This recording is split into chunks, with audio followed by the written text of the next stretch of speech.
comment reprendre le contrôle de son temps et de son attention. Avant de commencer, j'aimerais que tu fasses quelque chose de simple. Regarde ton téléphone, pas l'écran, l'objet lui-même. Ce petit appareil décide du moment où tu t'ennuies, du moment où tu ressens de l'anxiété, du moment où tu te sens connecté et du moment où tu te sens seul. Pas parce qu'il est mauvais, pas parce que tu es faible, mais parce qu'il a été conçu pour capter ton attention. Cette vidéo ne parle pas d'abandonner la technologie, elle parle de reprendre ton pouvoir. Parce que lorsqu'un outil commence à te contrôler, il cesse d'être un outil. Parlons de détachement numérique. Partie 1, la laisse invisible. As-tu déjà pris ton téléphone juste une seconde pour réaliser qu'une heure venait de disparaître? Ce n'est pas un manque de discipline, c'est du design. La boucle de dopamine. Chaque scroll libère de la dopamine, pas du plaisir, de l'anticipation. Ton cerveau ne dit pas « je suis satisfait », il dit « et ensuite ». C'est pour ça que le scroll fatigue. Tu n'es jamais comblé, tu poursuis simplement la suite. C'est le même principe que les machines à sous. Récompenses imprévisibles, répétition infinie. Ton cerveau croit que c'est important, alors il continue. La peur de manquer quelque chose. Nous avons peur de nous déconnecter, peur de rater une information, de prendre du retard, de disparaître. Le monde moderne nous apprend silencieusement que être hors ligne, c'est devenir invisible. Alors on reste connecté, même fatigué, même sans plaisir. Les résidus d'attention. Et voici ce dont on parle rarement. Même lorsque tu poses ton téléphone, ton attention ne revient pas entièrement. Chaque notification laisse une trace. C'est pour cela que se concentrer devient difficile, penser devient lourd, être présent devient rare. Tu es là, mais pas complètement. Partie 2, ton cerveau face aux écrans. Regardons ce que les écrans font réellement à ton esprit. Le scroll infini. Remarque une chose, les applications ne demandent pas « as-tu terminé ?» Pas de fin, pas de pause, pas de conclusion. Ton cerveau a évolué avec des points d'arrêt. Les écrans les ont supprimés. Tu ne choisis pas de continuer, tu ne t'arrêtes simplement jamais.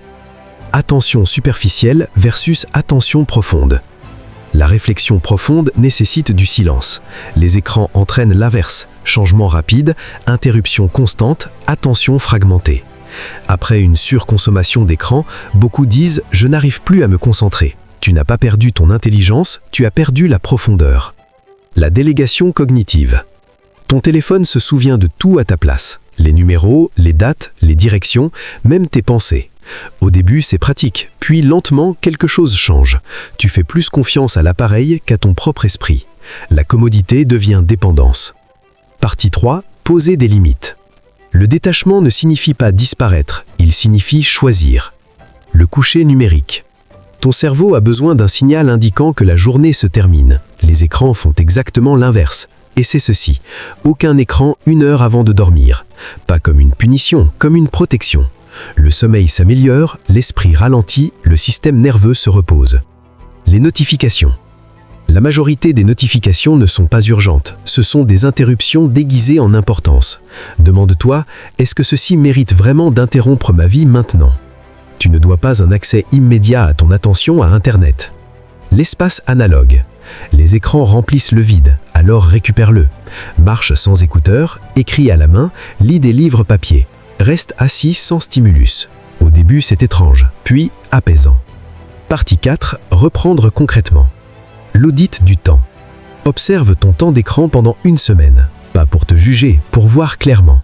La plupart des gens sont surpris, pas parce qu'ils sont lardots, mais parce que le temps disparaît silencieusement. La consommation consciente. Avant d'ouvrir une application, demande-toi « Pourquoi suis-je ici ?» L'intention prévient l'addiction inconsciente. Le sabbat numérique. Une journée complète, sans écran. Ce sera inconfortable, puis ennuyeux, puis spacieux.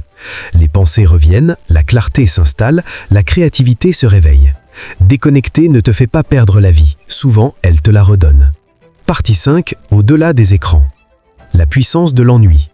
L'ennui n'est pas l'ennemi, c'est la porte d'entrée de la créativité. Chaque idée profonde naît dans le silence. Des connexions humaines plus profondes. La présence est rare aujourd'hui. Quand tu es vraiment là, les conversations s'approfondissent, les relations se renforcent. Les gens ne veulent pas tes notifications, ils veulent toi. Ton futur retrouvé. Le futur appartient à ceux qui savent se concentrer, à ceux qui peuvent rester seuls avec eux-mêmes, à ceux qui peuvent penser sans stimulation constante. Le détachement numérique n'est pas un rejet, c'est une forme de respect. Conclusion. Ton téléphone n'est pas ton ennemi, mais il est puissant, et le pouvoir sans limite prend toujours plus qu'il ne donne. Reprendre ton attention n'est pas une question de discipline, c'est une question de dignité. Car ton attention, c'est ta vie, et ce à quoi tu la donnes façonne la personne que tu deviens. Reprends-la.